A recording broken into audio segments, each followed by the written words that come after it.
अस्सलाम वालेकुम, good morning, सुबह बखैर, क्या हाल चाल। हम जरा आइडेंटिफाई कर रहे थे कि अगर मौसमी आजकल आ रही है, अच्छी आ रही है, लेकिन बड़ा हिट एंड मिस जा रहा है मामला। मैंने तो अभी ट्राई भी नहीं की है बिकॉज़ आई हैवंट बिकॉज़ नवंबर खत्म हो रहा है।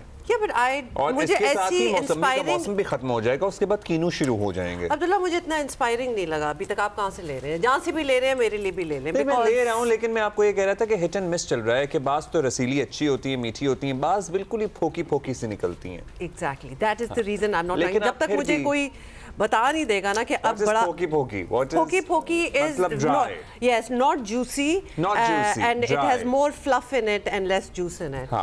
कितना हमने अच्छा एक्सप्लेन कर दिए। रूखी सूखी सी। हाँ बिल्कुल, थैंक्स, कान में आया।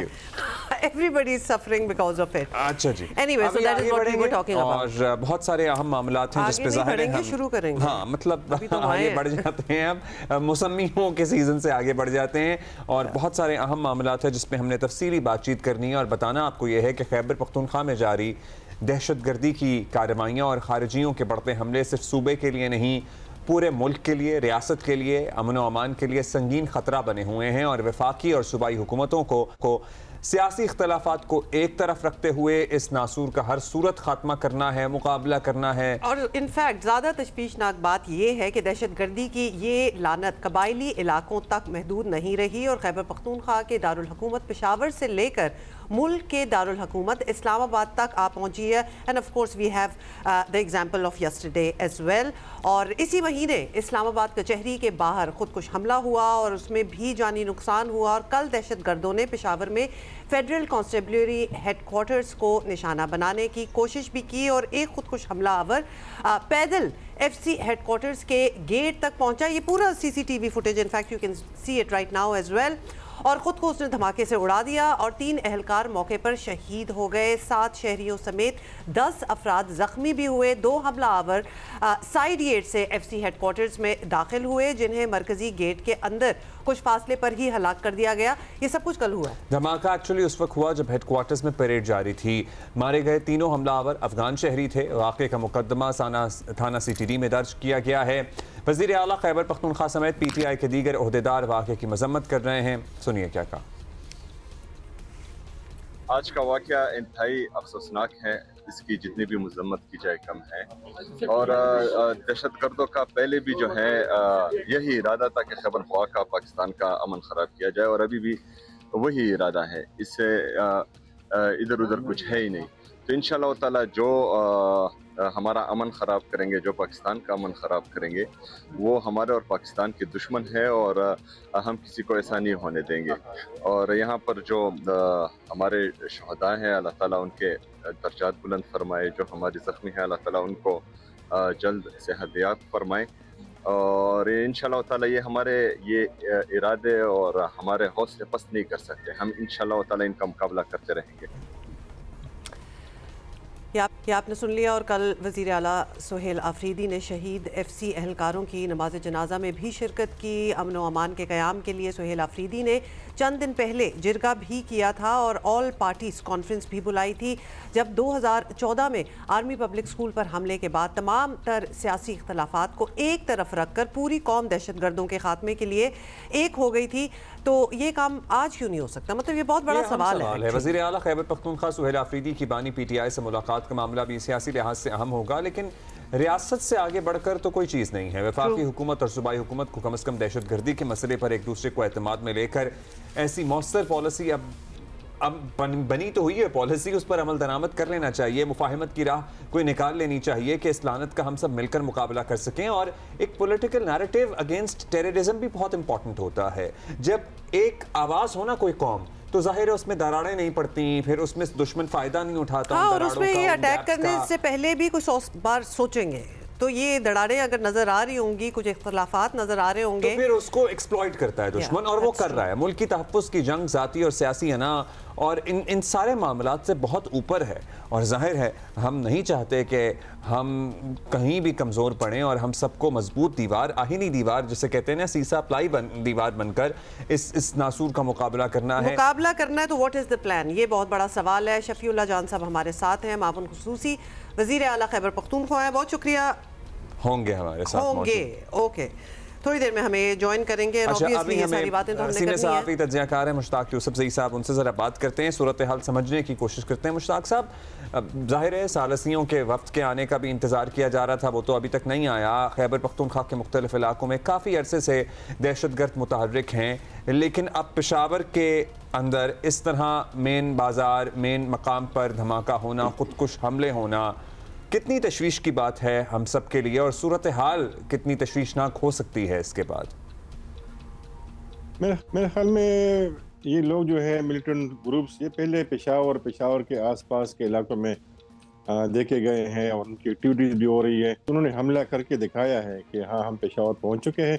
लेकिन अगर आप देखें तो गुज़िश्ता 2 सालों से बस इल्ज़ामात हम सुनने में आ रहे हैं कि पुलाव अपना काम नहीं कर रहा और बाकी हुकूमत के साथ काम नहीं कर रहे और सारा मलबा उनके ऊपर डाल रहे हैं, वो हमारे ऊपर डाल रहे हैं। तो मेरे ख्याल में इनको पता है कि मसाइल कितने हैं। इससे पहले जो वज़ीर आला साहब थे, गन्नापुर साहब, उनके भी इल्म में था कि वो आधा खैबर पख्तूनख्वा का आधा हिस्सा खो चुके हैं और वहाँ पे हुकूमत की रेट ख़त्म हो चुकी है। लेकिन ये बस इस ज़िद पे थे कि हम अफगानिस्तान जा रहे हैं, जरगा लेके जा रहे हैं, अफगान तालिबान से बात कर रहे हैं। अगर आप अफगानिस्तान जाके अफगान तालिबान से बात करेंगे भी तो फिर इसके बाद क्या होगा? देखिए, ये मसला है। इस वक्त खैबर पख्तूनख्वा के जो बंदोबस्ती इलाके हैं और कबाई इलाके हैं, वहाँ पे हुकूमत की रेट ख़त्म हो चुकी है। मिलिटेंट ग्रुप आ चुके हैं और बहुत मजबूत हो रहे हैं। गुज़श्ता 1 साल में तकरीबन 50 से ज़ायद छोटे छोटे ग्रुप TTP के अंदर शामिल हो चुके। तो इसका मतलब ये है कि TTP के अलावा भी पाकिस्तान में और खैबर पख्तूनख्वा में और ग्रुप्स काम कर रहे हैं। तो मेरे ख्याल में इल्ज़ामात से बात नहीं बनेगी, शिकायत से बात नहीं बनेगी। खैबर पख्तूनख्वा के जो वज़ीर आला साहब है, उन्होंने जनाज़ों में शिरकत की, अस्पताल गए, ज़ख्मियों से मिले और उन्होंने दहशतगर्दी के मुतालिक बयान दिया है। तो मेरे ख्याल में इनको अंदाज़ा हो गया है कि एक सीरियस मामला है। तो इसलिए इनको चाहिए कि वो पाकि हुकूमत के साथ बैठे और जो सिक्योरिटी इदारे हैं, उनके लोग हैं, उनके साथ बैठे और मुस्तक़बिल के बारे में सोचे कि आगे क्या लाहे अमल इख्तियार करना चाहिए, क्योंकि बहुत सारे ऑप्शन इस्तेमाल हुए हैं लेकिन उसके बावजूद भी अमन नहीं आ रहा। तो मेरे ख्याल में ये एक वेकअप कॉल है गवर्नमेंट के लिए, स्पेशली खैबर पख्तूनख्वा गवर्नमेंट के लिए। मुश्ताक साहब, आपने तस्वीर हमारे सामने खींची है, ये बहुत ही कंसर्निंग है। आप कह रहे हैं कि इनको मालूम है कि आधा सूबा इनके हाथ से निकल चुका है और मुतअद्दिद ग्रुप्स और TTP में शामिल हो चुके हैं। सूबाई हुकूमत की और हुकूमती रेट आधे सूबे से खत्म हो चुकी है। अलार्मिंग सिचुएशन है। अच्छा, ये बताएं कि अभी ये हमला जो है नाकाम हुआ है, लेकिन एक बार फिर इब्तदाई तौर पर यही बताया जा रहा है कि ये हमलावर जो थे, इनका ताल्लुक भी अफगानिस्तान से ही था। तो अफगानिस्तान अपने इलाके से पाकिस्तान में दखल अंदाजी जो है वो बंद कराना नहीं चाहता, करा नहीं पा रहा। ये आपको क्या लगता है कि एक्चुअली उधर हो क्या रहा है? इंटेंशन ही नहीं है करने की कुछ? तो देखिए, अभी तक तो मुसद्दक़ इतलात नहीं है कि ये तीनों खुदकुश हमलावर थे, ये कौन थे, इनके आइडेंटिटी के बारे में अभी तक कंफर्म इतला नहीं है। लेकिन अब देखिए कि हमारी जो सरहद है अफगानिस्तान के साथ, वो तकरीबन गुज़श्ता 1 माह से ज़ायद हो चुका है कि बंद है। लेकिन हमने बाड़ भी लगाई है, बाड़ को कई जगह पे लोगों ने डैमेज किया है, जो स्मगलर्स है, जो मिलिटेंट ग्रुप्स है। तो वो जो पहाड़ी इलाके हैं, बहुत आसानी के साथ वो पाकिस्तान से अफगानिस्तान और अफगानिस्तान से पाकिस्तान दाखिल हो सकते हैं। ये लोग जानते हैं कि कहाँ कहाँ पे हमने दाखिल होना है। तो मेरे ख्याल में इन लोगों के लिए कोई मुश्किल नहीं है पाकिस्तान से अफगानिस्तान जाना या अफगानिस्तान से पाकिस्तान आना। अब ये है कि बहुत बचत हो गई है, अल्लाह ने बहुत रहम किया है कि जो FC के लोग थे ये चौकस खड़े थे और ये चूँकि बहुत मसरूफ़ तरीन इलाका है सदर का, यहाँ पे मार्केट्स भी हैं और बहुत ज़्यादा ट्रैफिक भी होती है, बहुत सुबह थी। असल में ये जो एक से ज़्यादा खुदकुश हमलावर आते हैं तो वो पहले से मनसूबा बंदी कर लेते हैं और इनका हदफ यहाँ पे कोई किसी अफसर को मारना नहीं था। उनको पता था कि सुबह यहाँ पे परेड होती है और तकरीबन 450 के लगभग यहाँ पे उसमें लोग शिरकत करते। तो ये काफ़ी मनसूबाबंदी के साथ आए थे और जब जाते हैं तो उस इलाके के बारे में काफ़ी तैयारी करके जाते हैं। ये तो बचत इसलिए हो गई कि जो FC के लोग थे वो बिल्कुल तैयार खड़े थे, चौकस थे और उन्होंने बहुत हाजिर दिमागी से काम लिया, बहुत कुर्बानी दी उन्होंने और इतने सारे लोगों की उन्होंने जानें बचाई। लेकिन मेरे ख्याल में ये तो चलो आज इन्होंने बचत की, लोग उन्होंने जानें बचाई। हमारे पास पुलिस थाने हैं, मुख्तलिफ गवर्नमेंट इंस्टॉलेशंस है, तो इसलिए ये लोग जो है आसान हदफ ढूंढते हैं, वहाँ पे जाते हैं। तो मेरे ख्याल में ये हल नहीं है कि हम बस बिल बयान देंगे और ये इस तरह से जारी रहेगा। इसका एक मुस्तकिल हल जो है वो ढूंढना चाहिए, क्योंकि जंग बहुत लंबी हो चुकी है, 25 साल से काफ़ी कंट्रोवर्शियल हो चुकी है। मेरे ख्याल में हुकूमत और बाकी सियासी जमातें हैं, उनको मिल बैठकर इस मसले का हल निकालना चाहिए। बिल्कुल, मिल बैठकर हल तो निकालना ही चाहिए। मतलब ये तो बहुत पहले से ही कोशिश होनी चाहिए थी। अब इस पूरे मामले में आजकल एक और इशू भी हाईलाइट हो रहा है, वो है साबिका फाटा पाटा के इलाकों से मनशियात की स्मगलिंग वाला मामला, या मनशियात की काश्त और फिर उसके पैसे का दहशतगर्दों की सहूलतकारी में इस्तेमाल होना या दहशतगर्दी में इस्तेमाल होना। वफाकी हुकूमत ख़ास तौर पर इख्तियार वली साहब इस पर बहुत एक्शन भी मांग रहे हैं, बयानात भी बड़े सख्त दे रहे हैं। उन्होंने तो वज़ीर आला तक पे इल्ज़ामात लगाए हैं। सो इस बारे में आप हमें ज़रा समझा सकते हैं कि हाउ इम्पोर्टेंट इज़ इट? ये हमारी बदकिस्मती है कि हम जो है बस एक दूसरे के ऊपर इल्ज़ामात लगाते रहते हैं, और जो हमारा मुखालिफ हो, स्पेशली जब सियासत में इस तरह होता है, तो फिर हम मुख्तलिफ इल्ज़ामात लगाते हैं उनके खिलाफ। मेरे ख्याल में कबाई इलाकों में सिर्फ मनशियात की स्मगलिंग नहीं हो रही है। अब देखें कि अफ़गानिस्तान से पाकिस्तान मुख्तलिफ चीज़ें आती हैं, यानी अब भी चूँकि हमारा बॉर्डर बंद है, लेकिन अब भी स्मगलिंग होती रहती है, और ये साल के 12 महीनों में स्मगलिंग होती रहती है। यहाँ से वहाँ चीज़ें जाती हैं और वहाँ से यहाँ चीज़ें आती हैं। तो मेरे ख्याल में ये कोई नई बात नहीं है, और चूँकि ऐसे इलाके हैं कि वहाँ पे हुकूमत की रट काफ़ी कमज़ोर है, तो इसलिए इन इलाकों में फिर मनशियात का स्मगलिंग, असलहे का स्मगलिंग, ये कोई नई बात नहीं है, करेंसी का स्मगलिंग। तो इसलिए मेरे ख्याल में ये चीज़ें चलती रहती हैं, और ये साल के 12 महीनों में चलती हैं, और इसके अंदर बहुत पावरफुल लोग इन्वॉल्व है, काफ़ी इन्फ्लुएंशियल लोग जो है उसके साथ वाबस्ता है।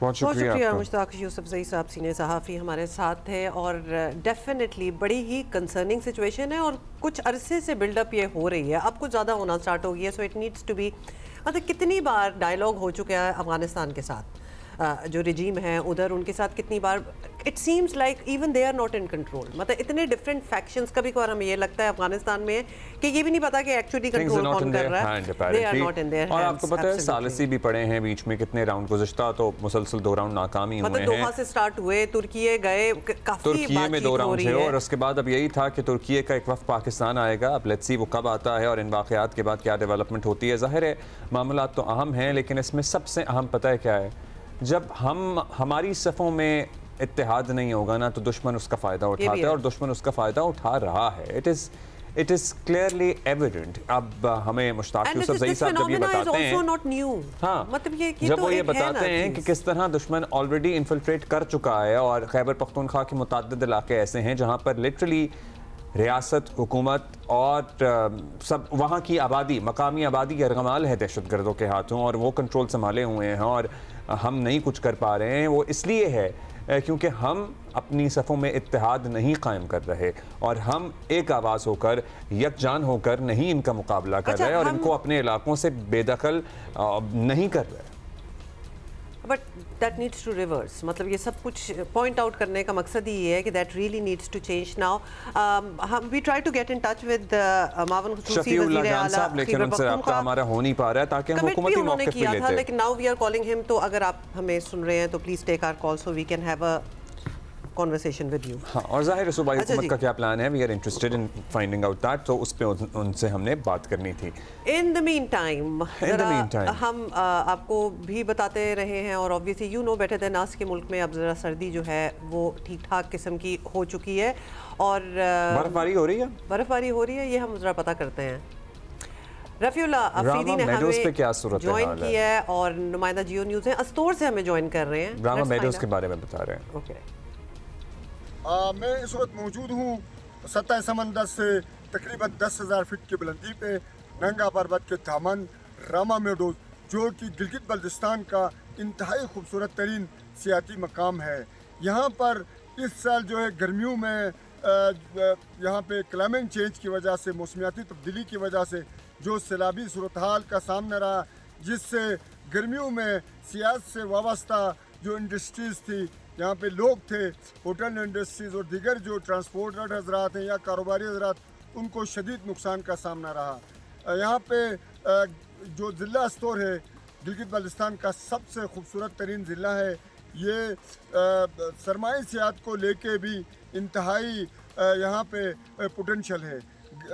यहाँ पे गर्मियों में तो सियाह आते हैं, मगर सर्दियों में हालांकि जिस जगह पे मैं मौजूद हूँ ये बिल्कुल शहर से तकरीबन 10 किलोमीटर के फासले पे, कम तरीन फासले पे और ईजी एक्सेस है। यहाँ इस वक्त भी जो दर्जा हरारत है वो मनफी चल रहा है और मेरे पीछे आपको बर्फ़ यहाँ पे नज़र आ रहा है। और ये खूबसूरत मनाजिर देखने के लिए यहाँ कम से कम माजी की तरह जो है सरमाई सियाहत को फ़रोग़ देने के हवाले से स्नो फेस्टिवल का इनकाद बहुत ज़रूरी है। इस हवाले से अवामी हलकों की तरफ से भी वफाकी और सूबाई हुकूमत से मुतालबा किया जा रहा है कि यहाँ पे इन इलाकों को खासकर सरमाई सियाहत को फ़रोग़ देने के हवाले से माजी की तरह यहाँ पे स्नो फेस्टिवल का इनकाद किया जाए। मेरे पीछे आपको ये खूबसूरत स्टेडियम नज़र आ रहा है। यहाँ पर माजी में इस तरह के इवेंट हुआ करते थे जी। अच्छा, सो माजी में स्नो फेस्टिवल्स वगैरह होते थे, होपफुली इस साल भी हो। मतलब विजुअल देखा था आपने, मंजर? वो ये हुआ कि मैंने, हमारे कॉरेस्पॉन्डेंट बड़ी अच्छी बातें कर रहे होंगे, मैंने एक बात नहीं सुनी, मैं सिर्फ देख रही थी। Honestly I was trying to see, मुझे लग रहा था कि he is standing in front of a painting, एक पिक्चर परफेक्ट, कोई एक तस्वीर ही लग रही थी जिसके आगे वो खड़े थे और हमें रिपोर्ट कर रहे। ओफ, it was unbelievable. We were like stunned the moment we saw him standing in front of that river and beautiful sky and trees and खूबसूरती है। वैसे हमारे मुल्क में भी we have and so many places, ये भी नहीं कि कोई एक ही जगह ढूंढ लो, कहीं भी चले जाओ इस वक्त खूबसूरती है। सो कहा क्या था, बर्फ पड़ रही है कि नहीं पड़ रही? कि स्नो फेस्टिवल वगैरह होने चाहिए ताकि सरमाई सयाहत जो विंटर टूरिज्म है ना उसको फरोग दिया जा सके। In agreement. अच्छा जी, अभी आगे बढ़ जाते हैं। और एशिया कप राइजिंग स्टार का टाइटल जीतने के बाद एक बात अब सब मान रहे हैं कि पाकिस्तान में क्रिकेट का न सिर्फ बेहतरीन टैलेंट मौजूद है बल्कि पाकिस्तान का क्रिकेट मुस्तकबिल बड़ा रोशन भी नजर आ रहा है। पीसीबी चेयरमैन मोहसिन नकवी की जानिब से पाकिस्तान शाहीन्स टीम के लिए बड़े कैश प्राइसेस का ऐलान भी जल्द मुतवक्के है। और कुछ अर्से पहले ये सवाल भी उठ रहा था कि पाकिस्तान में नए स्पिनर्स दिखाई नहीं देते भाई, लेकिन सामने आ गए फिर सब कुछ। हमने तो पहले ही कहा था कि everything is there, you just have to wait and see. तो राइजिंग स्टार जी एशिया कप के बेहतरीन खिलाड़ी का एजाज़ पाने वाले मास सदाकत ने अपनी शानदार ऑल राउंडिंग कारकर्दगी जो है उसमें सबको मुतासिर किया है। और पेशावर से ताल्लुक़ रखने वाले लेफ्ट आर्म स्पिनर ने सबसे ज़्यादा कितने 258 रन्स बनाए और 5 मैचों में 7 विकेटें भी लीं। तो ये definitely this is what is called an allrounder. Ahmed Daniyal की बॉलिंग की भी हर कोई तारीफ़ कर रहा है और आखिरी ओवर में अहमद दानियाल की बॉलिंग की बदौलत मैच जो था वो टाई हुआ। सुपर ओवर में आपको पता है कि चला गया और फिर अहमद दानियाल ने 2 विकेटें भी लीं।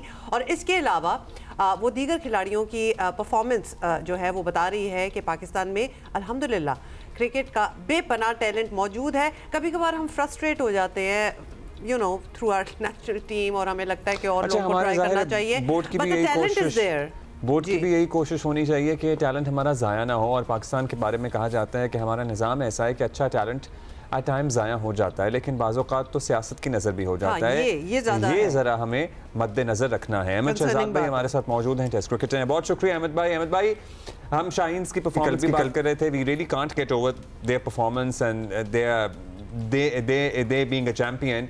शाहीन्स ने पूरे अनडिफीटेड टूर्नामेंट में जिस तरह परफॉर्म किया है, हम सब बहुत इम्प्रेस्ड हैं, सबके दिल जीत लिए। हम अक्सर ये बात करते हैं कि पाकिस्तान में क्रिकेट का टैलेंट नहीं बचा। क्या अब ये सोच बदली है, बदली होगी? नहीं, देखिए कि टैलेंट तो हमेशा से है, लेकिन सिस्टम नहीं है जो उस टैलेंट को जो है नर्चर करता है, सिस्टमैटिकली जो है उनको प्रोटेक्ट करता है और उसके बाद जो है उनको इंटरनेशनल मटेरियल के अंदर तब्दील करता है। इस चीज की कमी रही है। पास्ट के अंदर भी हमने देखा है कि काफी प्लेयर्स जो हैं जूनियर लेवल पे वो निकल के आते हैं, लेकिन वो इंटरनेशनल में फ्लरिश नहीं कर पाते। वो यही है कि जो टैलेंट को तराशने वाला एक सिस्टम है वो पाकिस्तान के अंदर नहीं है। वो आप कैलिबर ऑफ डोमेस्टिक क्रिकेट भी कह सकते हैं, शॉर्टेज ऑफ जूनियर क्रिकेट भी कह सकते हैं, क्वालिफिकेशन ऑफ योर कोचेस भी कह सकते हैं। सो ये सारी चीजें जो है ना एडअप करनी पड़ेंगी पाकिस्तान क्रिकेट को। This is high time, because Pakistan cricket के बारे में ये बोला जाता है कि जी टैलेंट नहीं है। तो अगर टैलेंट नहीं है तो टूर्नामेंट कैसे जीते जा रहे हैं? टैलेंट तो है, लेकिन क्या वो कोचेस, क्या वो जो इंटरनेशनल प्लेयर्स रखे हैं, क्या वो जो डोमेस्टिक का आपके स्ट्रक्चर सिस्टम है, डोमेस्टिक के पिचेस, डोमेस्टिक के ग्राउंड, डोमेस्टिक की अंपायरिंग, ये सारे लवाजमात हैं इस तरह के जिस तरह बाकी दुनिया की टॉप 5 टीमें करती हैं। यहाँ पे क्वेश्चन मार्क आता है, पाकिस्तान को यहाँ इम्प्रूवमेंट की जरूरत है। अच्छा चलें, बिल्कुल आप स्ट्रक्चर की बात कर रहे हैं, we will have to agree with you there. अभी ज़बरदस्त ऑब्वियसली विक्ट्री हुई है, सेलिब्रेट भी हम कर रहे हैं, लेकिन बात तो हमें आगे की करनी चाहिए। तो इस टीम के ऐसे कौन से खिलाड़ी अहमद आपको नज़र आ रहे हैं जो कि इंटरनेशनल क्रिकेट के लिए बिल्कुल रेडी हों, या अभी आपको लगता है कि मज़ीद एक्सपीरियंस की ज़रूरत है?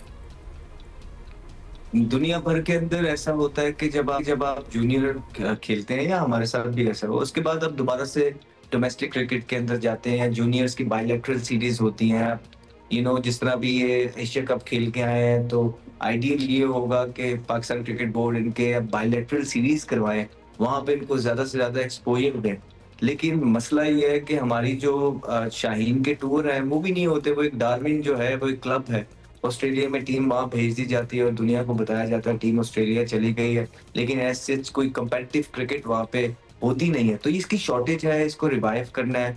और फिर देखें ना कि आप पाकिस्तान क्रिकेट टीम को किस चीज की जरूरत है। पाकिस्तान क्रिकेट टीम को प्लेयर्स की जरूरत है, बार बार वही प्लेयर वही चेहरे, हर हार के बाद हमें वही चीज नजर आती है। तो ये बोला जाता है कि जी पाकिस्तान के पास प्लेयर्स नहीं है। तो अब ये प्लेयर्स हैं तो सही, और आपके पास अब टाइम भी है, तो कोई प्लेयर जहाँ पे भी फिट होता है उसे करना चाहिए। स्पेशली जब श्रीलंका जैसी टीम जो अपने बेस्ट या प्राइम पे नहीं है। हमें सबको पता है कि जिम्बाब्वे तक जो है 70 रन से उनसे जीत गया, और फिर जब जिम्बाब्वे जैसी टीम आती है तो ये एक परफेक्ट अपॉर्चुनिटी होती है अपने मुल्क के जो यंग प्लेयर्स होते हैं, जो बडिंग प्लेयर होते हैं, उनको अपॉर्चुनिटी दी जाए, उनको एक्सपोजर दिया जाए इंटरनेशनल क्रिकेट का, ताकि वो एक प्लेयर उनके पास इनफ आउटिंग हो, एक डेवलपमेंट हो सके। लेकिन अनफॉर्चुनेटली पाकिस्तान के अंदर जो है इस तरह का सिस्टम नहीं है। सो आई बिलीव के या तो आप उनको फास्ट ट्रैक करके टीम में लेके आएंगे, या तो आपको उनके जो है ना के टूर्स जो है जल्दी से कराने पड़ेंगे, बिकॉज पाकिस्तान टीम को जो है इस टाइम प्लेयर्स की जरूरत है। बिल्कुल ज़रूरत है, और आपने वो रोड मैप भी ज़रा बताया है, सजेस्ट किया है। अब बताइएगा कि अब रावलपिंडी की बात कर लें। आज जिम्बाब्वे और श्रीलंका की टीमें आमने सामने होंगी। श्रीलंका इस वक्त शदीद प्रेशर में नज़र आ रही है। आपको लगता है कि आज वो बाउंस बैक कर पाएंगे, या जिम्बाब्वे की टीम इतनी अच्छी है कि वो एक दफ़ा फिर उन्हें हरा देगी? देखिए, शॉर्टर फॉर्मेट है T20, 2-3 अच्छे बुरे ओवर जो है ना इधर साइड आपका मैच को जो है ना रिजल्ट बदल सकते हैं। श्रीलंका ने बड़ा डिसअपॉइंट किया है, वो खुद भी बड़े डिसअपॉइंट होंगे जिस तरह की वो टीम लेके आए हैं, या जिस तरह की फॉर्म के अंदर उनके प्लेयर्स भी हैं। कोई ऐसा सच उनकी तरफ से कमिटमेंट तो बिल्कुल नजर आती है, लेकिन परफॉर्मेंस निकल के नहीं आ रही। कॉम्बिनेशन उनका है नहीं, बल्लेबाज उनके पास उस तरह के पावर हिटर मौजूद नहीं है। हाँ जी, उनके पास स्पिनर्स जो हैं ओवर द ईयर्स जो रहते थे, जो एशिया के अंदर मैचेस फंसाते थे, अब वो मिस्ट्री स्पिनर भी नहीं है। एक बॉलर है उनके पास हसरंगा, और उन्हीं से वो नारा लगाते रहते हैं डू मोर का। तो वो कितना कर लेंगे, क्योंकि बाकी तरफ से जो है ना ओडीआई के अंदर कोई प्रेशर उनके साथ डेवलप करता था बॉलिंग के अंदर, ना ही T20 के अंदर उनके पास कोई इस तरह का बॉलर है जो हसरंगा के साथ प्रेशर डेवलप करे। तो बड़े इनफ चांसेस हैं ऑपोजिशन के पास मैचेस क्लिंच करने के। Sri Lanka should be really worried more than that. इस टूर से अलावा भी उनको जेन्युइनली बहुत काम करने की जरूरत है। जिस तरह पाकिस्तान के ऊपर देखें, एक 7वें नंबर की टीम है और एक 8वें नंबर की टीम है। पाकिस्तान 7वें नंबर पे है, वो किसी वजह से है, ठीक। इसी तरह श्रीलंका 8वें नंबर पे है, वो किसी वजह से है। तो इसी तरह बहुत टीमों को, श्रीलंका को भी और पाकिस्तान को भी अपनी टीमों पे बहुत गौर फिक्र की जरूरत है, और अपने यंग प्लेयर्स को डेवलप करना है, जो कि दोनों तरफ से शायद अभी उस तरह देखा नहीं जा रहा। पाकिस्तान का भी आप देखें कि इस टूर के अंदर वी वर एक्सपेक्टिंग कि पाकिस्तान के यंग प्लेयर्स को मौका मिलेगा, उनको एक्सपोजर मिलेगा इंटरनेशनल क्रिकेट का, लेकिन रादर क्योंकि घबराए इतने हुए हैं शायद कि वो रिस्क लेने के लिए पाकिस्तान जो है तैयार नहीं है। इसीलिए अपने सारे सीनियर प्लेयर्स, इनफैक्ट पुराने प्लेयर्स भी टीम में आ गए कि आए वापस फॉर्म में आ जाए। तो फिर जब आपका प्लान ये हो, आप घबराए हुए, रिस्क ना ले सके, तब फिर टीमें डेवलप नहीं होती। इसी तरह जिस तरह पाकिस्तान को रिस्क लेने की जरूरत है, डेवलपमेंट की जरूरत है, इसी तरह श्रीलंका को भी ऑनेस्ट सिलेक्शन और डेवलपमेंट की जरूरत है। सही, ये थोड़े से रिस्क लेने चाहिए ताकि हमारा फ्यूचर ज़रा सिक्योर हो सके। बहुत शुक्रिया आपका अहमद शहजाद भाई। अच्छा जी, ये सुन ले ज़रा, और ये कंसर्निंग बात है, पाकिस्तान का शुमार पहले ही माहौलियाती तब्दीलियों से मुतासर होने वाले मुल्कों में पहले नंबर पर किया जा रहा था, जबकि NDMA ने खबरदार किया है कि आने वाला साल माहौलियाती तब्दीलियों के हवाले से मज़ीद तबाहकुन साबित हो सकता है। और DG NDMA के मुताबिक 2026 में मानसून सीज़न के दौरान, अब ये सुने, 22 से 26% ज़्यादा बारिश हो सकती है। मतलब अगर हम इसी साल से कंपेयर कर लें, और आपको पता ही है कि इस साल क्या हुआ है, तो उससे भी ज़्यादा बारिश जो है वो मुतवक्के है। और ये पेशगोई ऐसे वक्त की गई है जब पंजाब ने हालिया मानसून बारिशों में बदतरीन सैलाब का सामना किया है। Chairman national disaster management authority lieutenant general इनाम हैदर का एग्जैक्टली क्या कहना था, लेट्स वॉच दैट फर्स्ट।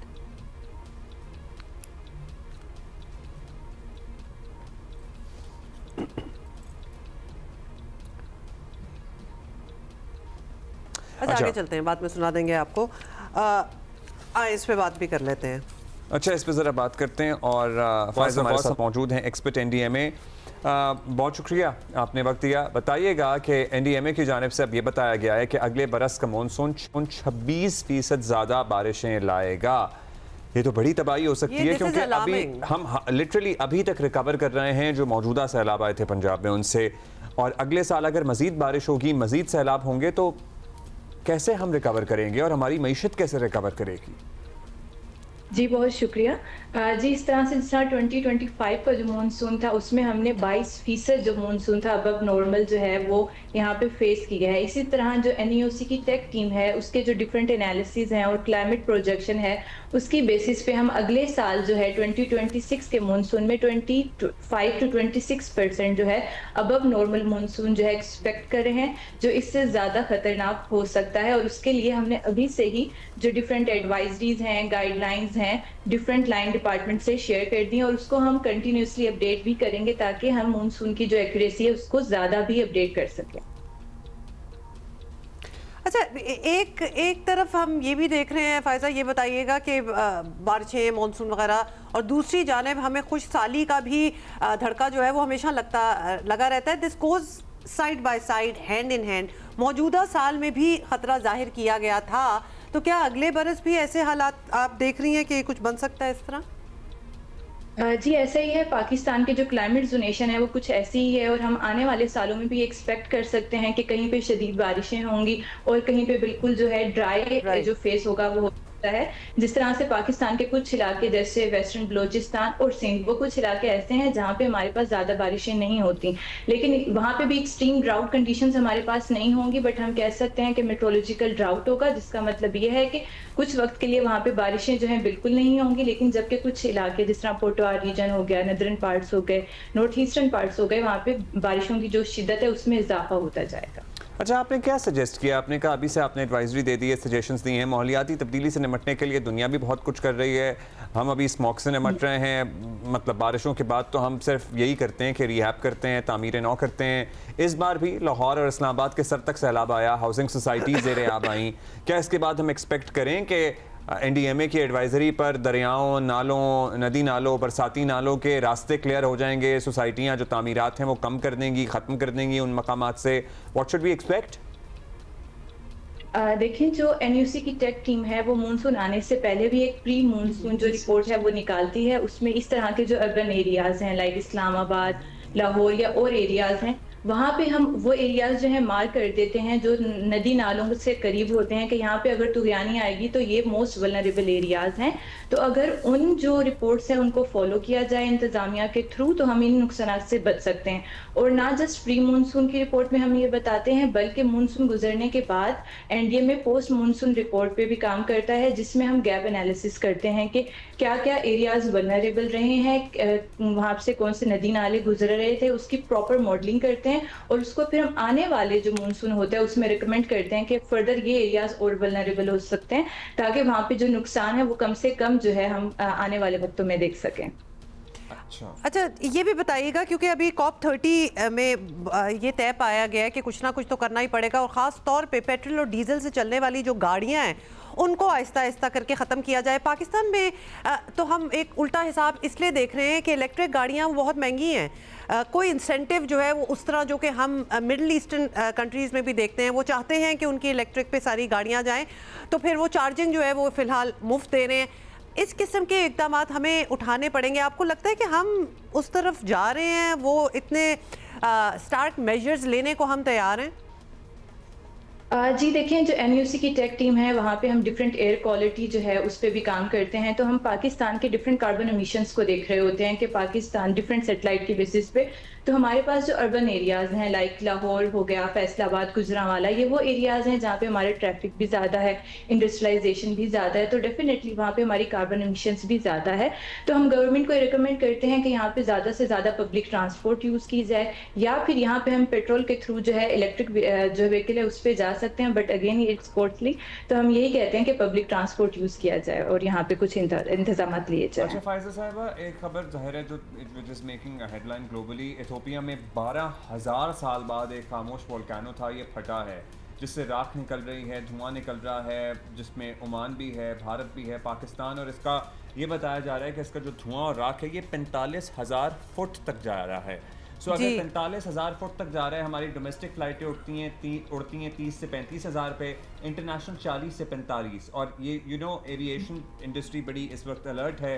सो हमें किस तरह इम्पैक्ट करता हुआ नज़र आ रहा है ये वोल्केनो का राख और धुआं?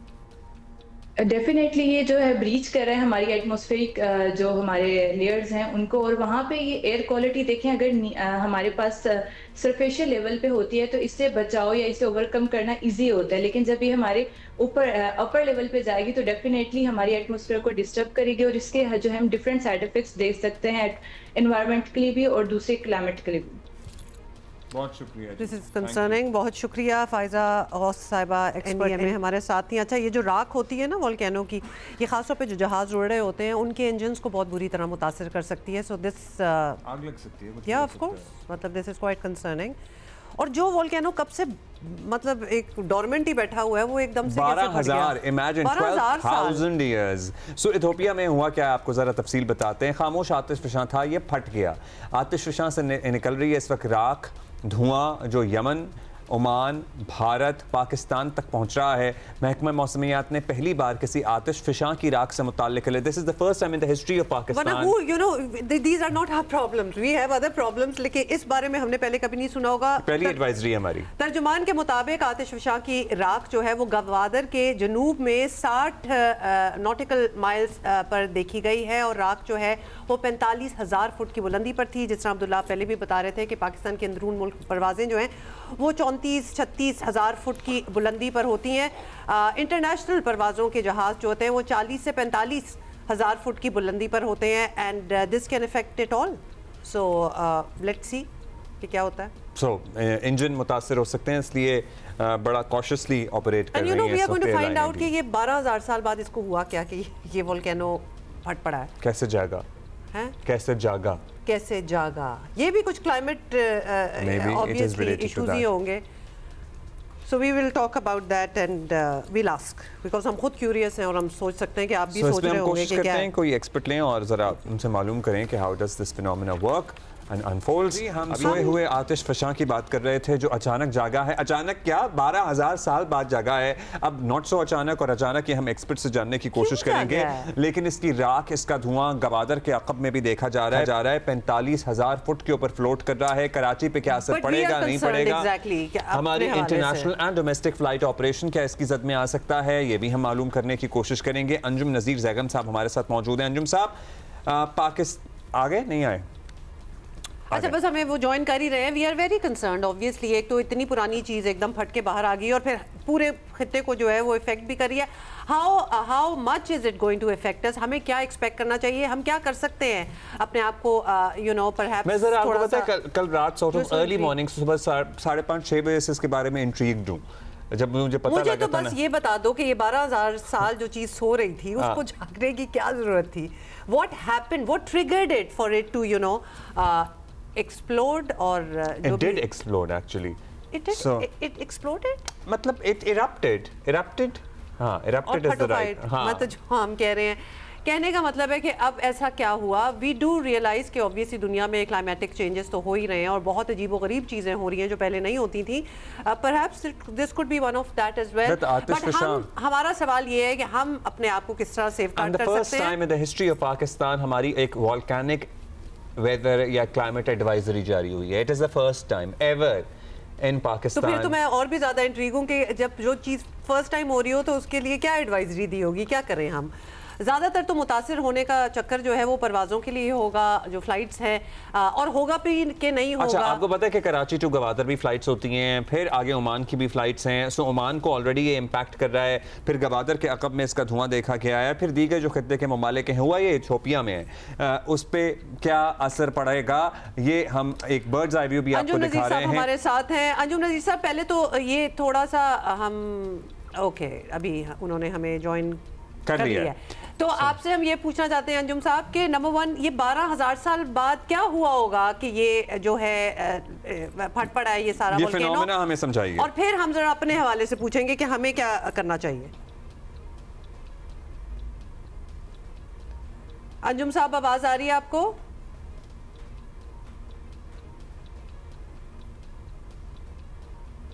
अंजुम साहब जरा बताइएगा. कैन यू प्लीज, जी we can hear you. Can you please explain us the phenomena के क्या चेंजेस होते हैं ज़मीन, ज़ेरे ज़मीन या ज़मीन में कि इस तरह आतिश फ़शां जो इतने हज़ारों सालों खामोश हो वो अचानक इरप्ट हो जाए. अचानक या नॉट सो अचानक, ये आप हमें बता सकते हैं. जी देखिए, सिस्मिक एक्टिविटी के हिसाब से तो ये एरिया जो है काफ़ी एक्टिव था. ताहम जब ये ऑफ कोर्स की बात है कि 12,000 साल के बाद ये वॉल्केनिक एरप्ट हुआ, और ये ऑफ कोर्स की बात है कि एक हिस्टोरिकल इवेंट है, एक हिस्टोरिकल मूवमेंट है सबके लिए. इस एरिया में पहले कभी ऐसा नहीं हुआ था. और जब इसको की eruption हुई तो इसके बाद हमारा जो वॉल्केनिक ऐश का एडवाइजरी सेंटर है तुलूज़, फ्रांस, उन्होंने हमें वेल इन टाइम जो है इसकी एडवाइजरी इशू की. और उसके बाद जो है इसका जो वॉल्केनिक ऐश क्लाउड की जो प्रोजेक्शंस थी वो हमें बताई. और हम तकरीबन संडे नाइट से इसको हम प्रॉपरली वॉच कर रहे थे. और उसके बाद तकरीबन मंडे की सुबह 10 साढ़े 10 बजे जो है फर्स्ट टाइम जो है वो गवादर के साउथ में तकरीबन 60 नॉटिकल माइल पे 45,000 फीट की बुलंदी पर जो है इसको जहाज़ ने जो है वो डिटेक्ट किया वॉल्केनिक ऐश क्लाउड को. क्योंकि ये मैं आपको बताता चलूं कि ये नॉर्मल सैटेलाइट में नज़र नहीं आते हैं और इसके लिए जो है पर्टिकुलर चैनल को इस्तेमाल किया जाता है सैटेलाइट के. तो जब वहाँ से हमें इसकी कंफर्मेशन हो गई तो हमने जो है very first time in the history of Pakistan जो है वॉल्केनिक ऐश की सेगमेंट या एडवाइजरी जो है वो एविएशन को इशू की. क्योंकि इसकी जो बुलंदी थी वो 45,000 फीट और उससे ज्यादा पर थी. तो हमारा फ्लाइट ऑपरेशन इससे मुतासिर हो सकता है या हो रहा है? नहीं जी देखिए, हमारा जो लोकल फ्लाइट ऑपरेशन जो डोमेस्टिक होता है उसकी जो हमारा तकरीबन 32 से 36,000 फुट की बुलंदी पर हमारे जहाज जो है वो सफ़र करते हैं. ये जो इंटरनेशनल फ्लाइट्स होती हैं जो कि लॉन्ग डिस्टेंस की होती है, नॉर्मली उनकी जो हाइट होती है वो 40,000, 45,000 या 48,000 फीट की बुलंदी पर होती है. अंजुम साहब थैंक यू. हम जरा बड़े ही इंट्रीग्ड हैं और यकीनन आप लोग भी होंगे कि इथियोपिया में जो 12,000 साल से खामोश आतिशफ़शां जो वोल्केनो है वो अब फट गया है. It has erupted. तो we are very intrigued by it कि एक तो नंबर वन ये कैसे हुआ होगा and how is it going to affect us. क्योंकि बहुत सा एरिया जो है वो उसकी लपेट में कह दें या फिर उसका जो ऐश है, धुआं है, वो तो हर जगह फैल ही रहा है. So how is it affecting us? Anjum Nazir साहब मेरे डिपार्टमेंट से हमारे साथ मौजूद हैं. अंजुम साहब सॉरी वो वक्त हमारे पास कम था, लेकिन हम यहाँ से अपनी बात कंटिन्यू करेंगे. एक तो आपने हमें एक इंटरेस्टिंग फैक्ट बताया कि नॉर्मल सैटेलाइट इमेजेस में इसकी ऐश या इसका धुआं नहीं डिटेक्ट किया जा सकता. ऐसा ही है? तो ये जो फ्लाइट्स उड़ रही होंगी मतलब वही पायलट्स इन्फॉर्म करते होंगे कि actually we can see it. जी देखिए, मैंने कहा कि नॉर्मल सैटेलाइट इसको नहीं दिखाती, ताहम इसके 1 से 2 चैनल ऐसे होते हैं जिसमें हम वॉल्केनिक ऐश को डिटेक्ट कर सकते हैं. ठीक है, क्योंकि एक सैटेलाइट जो भी होता है उसमें तकरीबन 8 से 10 चैनल होते हैं और उस चैनल पे हम जाकर इसको डिटेक्ट कर सकते हैं.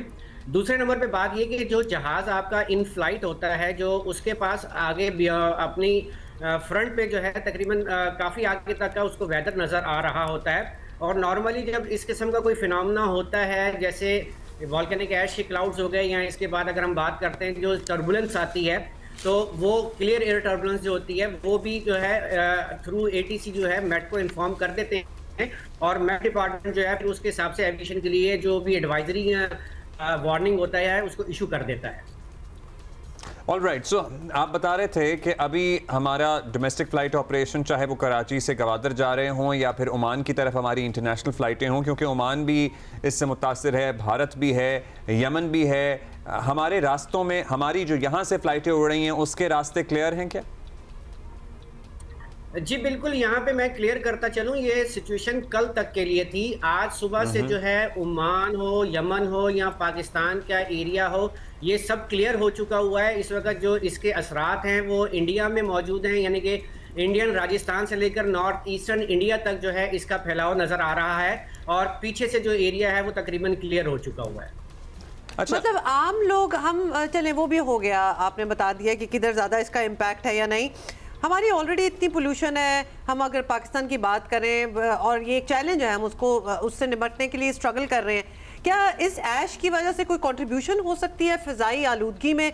हम अपने शहरों की बात कर रहे हैं, कितनी दूर तक ये ट्रैवल करती है? देखें जी, एक तो इसकी हाइट बहुत ज़्यादा थी, यानी कि 45,000 फुट इज़ नॉट एन, आप ये नॉर्मल हाइट ना कहीं, बहुत ज़्यादा हाइट होती है, तो इसका इम्पैक्ट डायरेक्टली ज़मीन के ऊपर या हमारी फ़िज़ाओं में कोई नहीं आएगा। ये क्योंकि मूव करते हुए ऊपर अपर जो एटमॉस्फेयर होता है उसमें विंड की स्पीड बहुत ज़्यादा होती है, इसलिए इसको बड़ी अब्रप्टली जो है आगे की तरफ ले जाती है, तो इसका हमारे रीजन के ऊपर कोई इम्पैक्ट नहीं आएगा एज अ फ़ज़ाई आलूदगी। इवन के कल का देखें, पूरा दिन गुजर गया, किसी को पता भी नहीं चला कि क्या हुआ था। ट्रू जी बिल्कुल। सो अब हम इसके असरात से वैसे भी निकल आए हैं, और but this is an interesting phenomena. इस पे ज़ाहिर है, I would like to obviously follow it as well कि क्या हो रहा है। तो ये मतलब ये हुआ ही इतने हज़ारों साल बाद है, so that also begs the question कि क्यों। In any case, बहुत शुक्रिया। Thank you sir, thank you for your time। Okay, ये आप ले लें। So these are the question, we just are intrigued. वैसे तो आपको पता है कि बहुत कुछ ऑनलाइन मटेरियल अभी मैं ब्रेक में पढ़ भी रही थी, so you can actually go there and find out as well how it happened, why it happened. ये सारे सवाल तो हमारे होते ही हैं। Let's move on, we have other things that we want to talk about, जैसे कि पाकिस्तान सुपर लीग, और आपको पता है मुबारकबादों का सिलसिला इसलिए जा रहा है because the most of the franchise have able to resecure their contract with the PSL, और ज़ाहिर है उसकी नई वैल्यूएशन भी सामने आई है। पाकिस्तान सुपर लीग की सबसे मकबूल, सबसे कामयाब फ्रेंचाइज लाहौर कलंदर अब इस लीग की सबसे वैल्यूएबल फ्रेंचाइज भी बन गई है। सो जिसे कहते हैं ना, सबसे ज़्यादा कीमत भी इसी की लगाई गई। बता देते हैं जी, कल ही अगले 10 साल का एक नया मुआहिदा, एक कॉन्ट्रैक्ट जो है वो तय पाया गया है। इस्लामाबाद में होने वाली एक ज़बरदस्त तकरीब में लाहौर कलंदर्स ने ना सिर्फ अगले 10 साल के नए रिश्ते का जश्न मनाया है, बल्कि गुज़िश्ता 10 साल की शानदार कामयाबियों को भी सेलिब्रेट किया।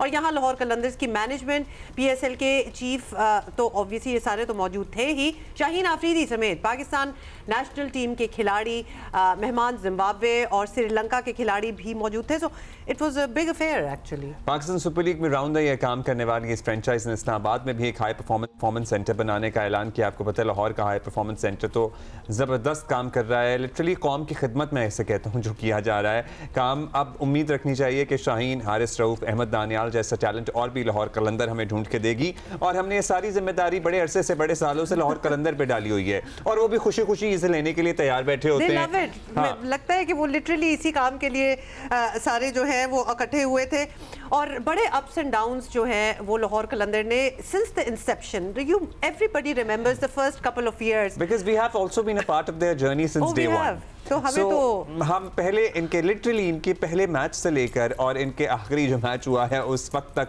हमारे जज्बात, एहसासात, हमारी सपोर्ट इनके साथ होती है। शुरू में बड़ा हार्ट ब्रेक भी हमने सहा है, भी मतलब हम साथ साथ वो भी करते रहते हैं बातचीत इनसे। So we have been to their matches all over, in Dubai जब होते थे, फिर इन पाकिस्तान, जो बड़ी खुशी हुई जब पाकिस्तान आ गए। So we don't miss their matches. अच्छा, ये वो वाहिद सब्जेक्ट है, आपको पता है वैसे टीवी एंकर्स, जर्नलिस्ट को उनकी इंक्लिनेशन किसी भी तरफ हो वो नहीं बतानी चाहिए, या उनके किसी भी एक्ट से या उनके किसी गुफ्तगू से वो जाहिर नहीं होनी चाहिए, लेकिन लाहौर कलंदर के लिए हम बायस हैं।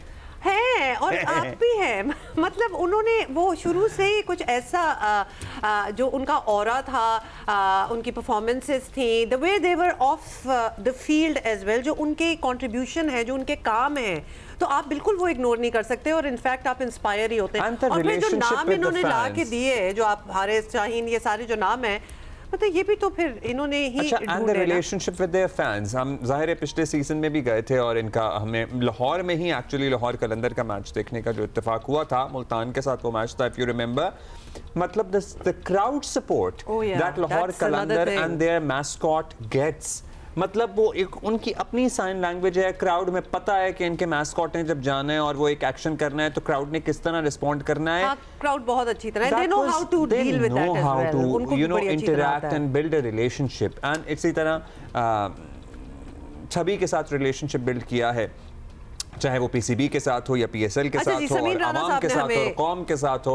समीम राना साहब सीईओ लाहौर कलंदर मौजूद हैं। समीम साहब बहुत मुबारक हो आपको, ना सिर्फ फॉर अनदर 10 years बल्कि the most valuable team of PSL as well. So ये कैसे तय हुआ या इसका क्या क्राइटेरिया है and how does it feel? Thank you Abdullah, thank you Huma, आपको भी बहुत बहुत मुबारक हो। आई थिंक ये जियो और लाहौर कलंदर की मुश्तरका कामयाबी है और जो सबसे हाईएस्ट वैल्यू लाहौर कलंदर की अल्हम्दुलिल्लाह हुई, उसमें मैं समझता हूँ कि अगर किसी एक पार्टी का अगर मैं कहूँ कि सबसे बड़ा किरदार था तो वो जियो का था। ऑब्वियसली जियो के बगैर ये कामयाबी हासिल करना तकरीबन नामुमकिन था। तो सबसे पहले तो जियो और उसकी पूरी टीम जो है वो इसकी मुबारकबाद की मुस्तहिक है। मुबारक, खैर मुबारक। And we take that credit. आपके आने से पहले हम ये सारी बात भी कर रहे थे, लेकिन now what does this mean? देखिए, हमने एक पूरा अहवाल पिछले 10 सालों का हमने खुद भी अभी बात की और of course you can contribute in that as well, but vision बताएं, आगे का क्या विजन आप ये देख रहे हैं with this renewal? Obviously Lahore Qalandar ने जब ये काम शुरू किया था तो उस वक्त हमारा विजन बहुत क्लियर था। बहुत सारे लोगों को डाउट था, लेकिन हमें कोई डाउट नहीं था, और वो ये था कि पाकिस्तान की यूथ के लिए काम करना है। जब फ्रेंचाइज दी गई थी तो हमारे पास ऑप्शन थी कि हम इस ब्रांड को एक सर्टेन टाइप पे पोजीशन करते, लेकिन वी डिसाइडेड कि हम इसको अवाम का ब्रांड बनाएंगे। हमारा मकसद और हमारी सोच ये है कि बड़े बड़े लोगों के बड़े काम करने से बेहतर है कि छोटे छोटे लोगों के छोटे छोटे काम कर दिए जाए, जिससे छोटी छोटी खुशियां मिलती हैं लोगों को। और उसी की नतीजा आपने देखा कि 6 लाख बच्चों का ट्रायल करना, इतने सारे बच्चे जो हैं वो पाकिस्तान क्रिकेट के सिस्टम में आना। अभी परसों दानियाल ने जब बॉलिंग कर रहे थे तो यकीन माने हमारी तो विक्ट्री वहीं पे हो गई थी। ये वही अहमद दानियाल है जो आज से 6-7 साल पहले जब लाहौर कलंदर में आए थे तो टेप बॉल से खेलते होते थे और कोई भी इनको वेट नहीं देता था।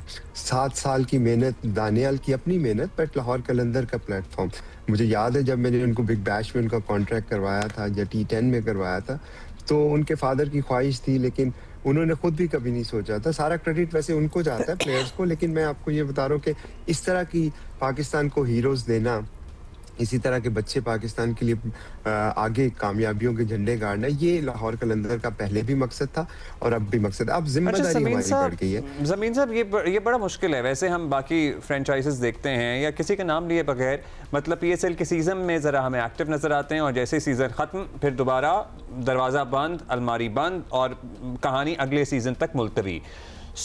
कितना मुश्किल काम है एक ऐसा सिस्टम डेवलप करना जो सारा साल अराउंड द ईयर काम करता रहे।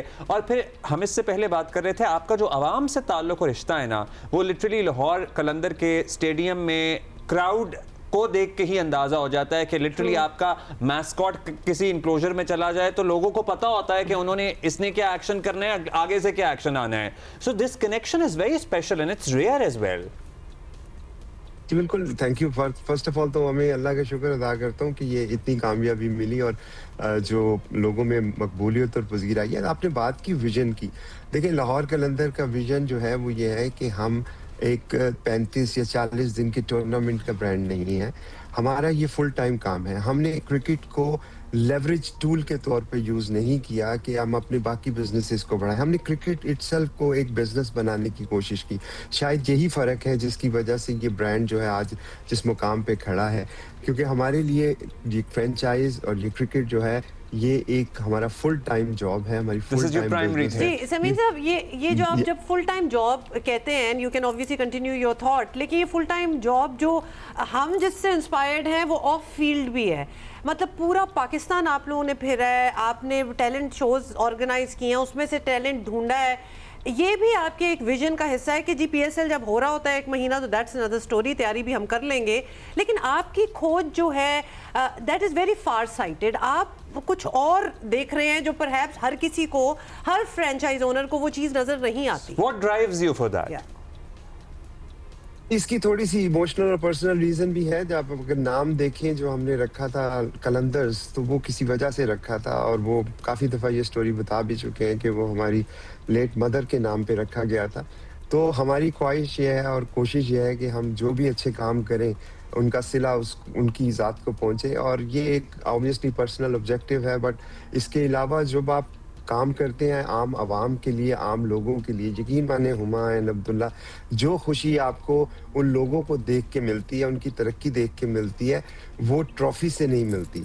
मैं हारिस रऊफ की बात करता हूँ, या अहमद दानियाल की बात करूँ, या इस तरह के बेतहाशा बच्चे हैं जो पिछले 10 सालों में लाहौर कलंदर के प्लेटफॉर्म से, मोहम्मद नईम की बात करूँ, सलमान मिर्ज़ा की बात करूँ, एक लंबी तवील फहरिस्त है जो कि लाहौर कलंदर मैं समझता हूँ अगर ना होती तो शायद वो आज क्रिकेट भी ना खेल रहे होते। तो जब आप उनको देखते हैं ना और उनकी फैमिलीज की खुशियों को देखते हैं, तो मैं समझता हूँ इससे बड़ा रिवॉर्ड नहीं है आपके लिए। और वो ट्रॉफीज जो हैं, क्लिटरी ट्रॉफीज, वो एक ऑब्वियसली बहुत बड़ा इनाम है, लेकिन उससे भी बड़ा इनाम ये है कि किसी इंसान की जिंदगी में कंट्रीब्यूट करना, किसी इंसान को, किसी जनरेशन को इंस्पायर करना। अच्छा, हम आप पे जिम्मेदारी जरा ज्यादा डालते हैं और आप खुद भी वो जिम्मेदारी खुशी खुशी लेते हैं। आप लोगों ने, और आतिफ भाई से भी हमारी बात हो रही थी, और शोबों में भी इसी तरह स्कॉलरशिप प्रोग्राम्स और कोलैबोरेटिव एफर्ट के थ्रू प्रोग्राम्स शुरू करने का इरादा किया था ज़ाहिर। और मीनार पाकिस्तान पे कुछ ऐसा इवेंट भी हुआ था। सो क्रिकेट के अलावा आप फॉर इंस्टेंस हॉकी या दीगर खेल या फ़नून लतीफ़ा या थिएटर या आर्ट, इस बारे में भी तो आप लोग कुछ सोच रहे थे, वो प्लान कहाँ तक पहुँचा? डेफिनेटली वो प्लान हमारा बिल्कुल है और वो अभी तक चल रहा है। आप देखें प्राइम मिनिस्टर यूथ प्रोग्राम जो भी हमारा चल रहा है, उसमें जो सबसे इनकरेजिंग बात है, हम हुमायूं अब्दुल्ला आप दोनों के लिए भी बहुत है, मैं आपके प्रोग्राम देखता हूँ और एक बहुत इंपॉर्टेंट चीज़ आप हमेशा हाईलाइट करते हैं, वो ये है कि जेंडर का जो इक्वल राइट्स है। हमारे लिए सबसे ज़्यादा खुशी की बात है कि वुमेन क्रिकेटर्स के लिए प्राइम मिनिस्टर यूथ प्रोग्राम में जो लाहौर कलंदर इस वक्त काम कर रहा है, अभी शायद वो लोगों को नज़र नहीं आ रहा, लेकिन आप आने वाले सालों में देखेंगे कि उसके कितने बेहतरीन नतीजे आएंगे। जिस तरह जब हमने 10 साल पहले प्लेयर डेवलपमेंट प्रोग्राम शुरू किया था तो हमारा काफ़ी सारा मजाक भी उड़ाया गया था क्योंकि हम PSL में हार जाते थे, लेकिन आज वही सारी चीज़ें कुछ अरसे बाद जो है वो जब सामने आ रही हैं तो अल्हम्दुलिल्लाह सब लोगों को समझ आ रही है। तो वो जो यूथ की एंगेजमेंट है उसके सिलसिले में फ्रेंड्स ऑफ पाकिस्तान का जो हमारा कॉन्सेप्ट है, अपनी पूरी यूथ को मोबिलाइज करना जो कॉन्सेप्ट है, वो उस पर काम हो रहा है और प्राइम मिनिस्टर यूथ प्रोग्राम के तहत एक हिस्सा उसका आप देख रहे हैं। इसी तरह हम अनकरीब एक बहुत ऐप लाने हैं जो यूथ को एंगेज करेगी और यूथ के लिए बेतहाशा एक्टिविटीज़ जो है इस साल में आप आने वाले साल में देखेंगे।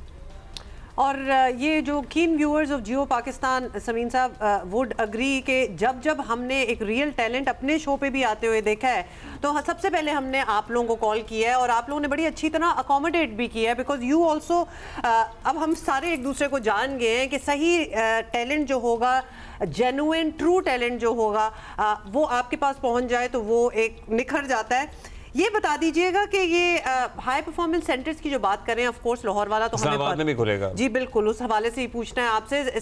लाहौर वाला is rocking, we know that, हम उसके बारे में बात भी ओवर द इयर्स करते रहे हैं। ये इस्लामाबाद में जो खोल रहे हैं, हाउ इज इट डिफरेंट और इसकी ज़रूरत कैसे पड़ी? सबसे पहले तो जो लाहौर वाला सेंटर है उसमें अभी रिसेंटली मैं आपको एक बात बताता चलूँ, आपको खुशी होगी सुन के कि नीदरलैंड की टीम के प्लेयर्स जो हैं अभी 2 दिन पहले यहाँ पे आए हैं वर्ल्ड कप की तैयारियों के सिलसिले में। मैंने आज ही सुना कि नीदरलैंड और पाकिस्तान एक ही ग्रुप में है। अब आप ये देखें कि ये उनकी टीम का एतमाद है लाहौर कलंदर के ऊपर कि वो टीम यहाँ पे आ रही है और वर्ल्ड कप से पहले वो तैयारियों के लिए लाहौर कलंदर के साथ एंगेज हुए। इस्लामाबाद के आपने हाई परफॉर्मेंस सेंटर की बात की, डेफिनेटली लाहौर में अब सब लोगों के लिए कन्वीनियंट नहीं है कि वो मुख्तलिफ शहरों से भी लाहौर में आ सकें। ऑब्वियसली कॉस्ट भी एक फैक्टर है। तो हमारी कोशिश ये है कि जहाँ जहाँ हम पहुँच सकें, जहाँ जहाँ हमारे पार्टनर्स हमें मिल सकें, वहाँ पे हम इस पूरी चीज़ को फैलाएं ताकि आपके डोर स्टेप पे आपको वो फैसिलिटीज़ अवेलेबल हो। और जो कैपिटल स्मार्ट सिटी का जो हाई परफॉर्मेंस सेंटर है हुमायूं अब्दुल्ला, वो one of the most beautiful place I have ever seen. आप उसको जब जाके देखेंगे तो यकीन माने मेरा कल दिल कर रहा था कि मैं वहाँ जाके क्रिकेट खेलूँ, क्योंकि इतनी ब्यूटीफुल फैसिलिटीज़, उसमें लेक की वहाँ पे जो बैकग्राउंड है, माउंटेन्स हैं और ज़बरदस्त किस्म की फैसिलिटी है। देखिए हम हर हाई परफॉर्मेंस सेंटर से लर्न करते जा रहे हैं और जो आने वाला हाई परफॉर्मेंस सेंटर है वो उन्हीं लर्निंग की बेसिस पे पहले से बेहतर बन रहा है। जिम्बाब्वे की टीम जो है, आज मेरी उनसे एक MOU भी शायद साइन हो, उनसे मीटिंग भी है। वो अपनी अब 10 साल की जो नेक्स्ट क्रिकेट है वो चाहते हैं कि लाहौर कलंदर उसमें कंट्रीब्यूट करे। इसी तरह अगर आप देखें तो यूरोप की बहुत सारी टीमें हैं जो इस वक्त हमारे साथ डिस्कस कर रही हैं अपने प्लान्स को, क्योंकि वाविकशायर के साथ हमने कॉन्ट्रैक्ट किया। आप देखें नवंबर, दिसंबर, जनवरी, फरवरी में जो वेदर है इंग्लैंड में या यूरोप में वो इतना कंड्यूसिव नहीं है क्रिकेट के लिए, तो हम उनको एक अल्टरनेटिव प्रोवाइड कर रहे हैं। पहले लोग जाते थे इंडिया में या दुबई में, अब माशाल्लाह पाकिस्तान एक ऐसी प्लेटफॉर्म प्रोवाइड कर रहा है। जैसे जिम्बाब्वे की भी वुमेंस की टीम जो है वो इस वक्त इंडिया में है। मैं चाहता हूँ, या हमारी कलंदर की ख्वाहिश ये है कि वो टीम पाकिस्तान में आए, वो पाकिस्तान में आके वही फैसिलिटीज़ इंजॉय करे जो बेहतरीन है और पूरी दुनिया में अवेलेबल है। तो ये एक विजन है, ये एक काविश है, इसमें सिर्फ कलंदर नहीं, पाकिस्तान का नाम भी है। जी एब्सोल्युटली ज़बरदस्त विजन है। और ये परफॉर्मेंस सेंटर्स की जो आपने पूरी डिटेल दी है, I don't think that we have any other facility like that. और अगर इंटरनेशनली इतनी मकबूल हो रही है कि teams are coming here to train, ये बहुत बड़ी बात है। अच्छा, एक और चीज़ हमने आपसे पूछनी है। हम when we were growing up, school college में क्रिकेट कल्चर या क्रिकेट टीम्स ये बड़ा ट्रेंड था। अब ग्रेजुअली हमारे यहाँ प्राइवेट स्कूलों का निज़ाम बहुत ज़्यादा बढ़ गया, उसमें ज़्यादा बच्चे इंडक्ट होते हैं। स्कूलों के पास जगह नहीं होती कि वो प्लेग्राउंड्स बना सकें या क्रिकेट टीमें हों। सो क्या हम ग्रास रूट, मतलब लिटरली अगर हम प्लेयर बनने की बात करें, पहले मुझे लगता है गली मोहल्ले में बच्चे क्रिकेट ज़्यादा खेलते हुए नज़र आते थे, अब भी शायद अदर देन मेट्रोपॉलिटन सिटीज़ होता होगा, लेकिन बड़े शहरों में ये ट्रेंड कम हुआ है। सो हम स्कूलों की सतह पे, छोटे बच्चों की सतह पे कुछ करने का सोचा है आपने? डेफिनेटली अब्दुल्ला, ये जो हम देख रहे हैं, जिस तरह से ऑब्वियसली आबादी भी एक फैक्टर है और जगह जो है वो कम से कम पड़ती जा रही है, कमर्शलाइज बहुत हो गई ये चीज़ें। ग्राउंड्स नहीं होगी तो स्पोर्ट्स नहीं होगी। तो हम कोशिश यही कर रहे हैं कि इसमें कोई एज की रिस्ट्रिक्शन नहीं है। इसमें तमाम जो यूनिवर्सिटीज़ या एजुकेशन के इदारे हैं उनसे कोलैबोरेशन जो हमारी हो रही है, उसका बुनियादी मकसद भी ये है कि यूथ को at very early stage induct किया जाए। हाई परफॉर्मेंसेस बनाने से, सेंटर्स बनवाने से आप उनको एक पाथवे क्रिएट करें। और जो सबसे इम्पॉर्टेंट बात है अब्दुल्ला इसमें, वो है होप। देखिए हम काफ़ी जज्बाती हैं क्रिकेट को लेके, मैं भी हूँ, आप भी हैं, हम सब लोग हैं, बट आई थिंक जो होप है वो नहीं टूटनी चाहिए। शिकस्त जो होती है उससे सीखने की कोशिश करनी चाहिए। अभी आप देखें पाकिस्तान को अल्हम्दुलिल्लाह राइजिंग स्टार ने इतनी बड़ी एक फतह दिलाई है, जो इस बात की मिसाल है कि हमारा मुस्तकबिल रोशन है, हमारे प्लेयर्स किसी से कम नहीं है। हाँ, ज़रूर जब शिकस्त होती है, तकलीफ होती है, लेकिन उससे मायूस नहीं होना चाहिए। बड़ी अच्छी आपने बात की है समीर साहब। लास्टली एक बिग बैश में हमने देखा है कि ऑब्वियसली टीमें होती हैं, मेंस क्रिकेट तो चल ही रही होती है, the whole league is also for women. पूरी बिग बैश में औरतों की भी एक लीग है जिसमें दुनिया की प्लेयर्स हैं, बहुत ज़बरदस्त टैलेंट है। We need something like that. अब आपका इतना इन्फ्लुएंस है, ज़बरदस्त आपने काम किया है, कुछ ऐसी बात करें ना कि हमारा PSL विमेन के लिए भी हो और हमारी पाकिस्तान में टीमें बने, बाहर की टीमों से लड़कियां जो हैं वो हो, और बिल्कुल उसी तरह का हो, ताकि हमारी विमेन क्रिकेट डेवलप हो, और आप लोग कर सकते हैं ये। Thank you very much Abdullah. आप हमें समझते हैं कि हमारा इन्फ्लुएंस है, which is very kind of you. मैं ये समझता हूँ कि पाकिस्तान क्रिकेट बोर्ड और लाहौर कलंदर ने माजी में एक ख्वाबिश करने की कोशिश की थी। हम लोगों ने तो क्रिकेट ऑस्ट्रेलिया से मुआहदा किया था वुमेंस क्रिकेट के लिए, ये मानी साहब के दौर की मैं बात कर रहा हूँ। वो एग्री हो गए थे ऑस्ट्रेलिया वाले कि आप इसी तरह प्लेयर डेवलपमेंट प्रोग्राम की 15 लड़कियों की टीम बना के भेजें। लेकिन देखें हमारे पास इस वक्त मेंस की टीम है PSL में, वुमेंस की टीम नहीं है, तो हम एक लिमिटेड काविश कर सकते हैं। उसके बाद हमें बोर्ड की सरपरस्ती की भी ज़रूरत है। तो पहले भी ये बात बहुत दफ़ा हुई, हमने तो मीटिंग्स में भी ये बोर्ड को सजेस्ट किया था कि जब आप PSL करवा रहे हैं तो उसके साइड लाइन्स पे आप इन्हीं ब्रांड्स के अंदर लाहौर, कराची या मुल्तान या क्वेटा वुमेन्स की टीम बनाए, लेकिन हमारा इतना इन्फ्लुएंस नहीं है जितना आप समझ रही हैं। चलें जी, थोड़ा सा इस तरफ भी गौर कीजिएगा, नेक्स्ट टाइम हम आपसे बात करें। This would be an achievement. Thank you जी and congratulations once again. Lahore Qalandar तो जरूर करें। Thank you for being with us. एक ब्रेक के बाद हाजिर होते हैं।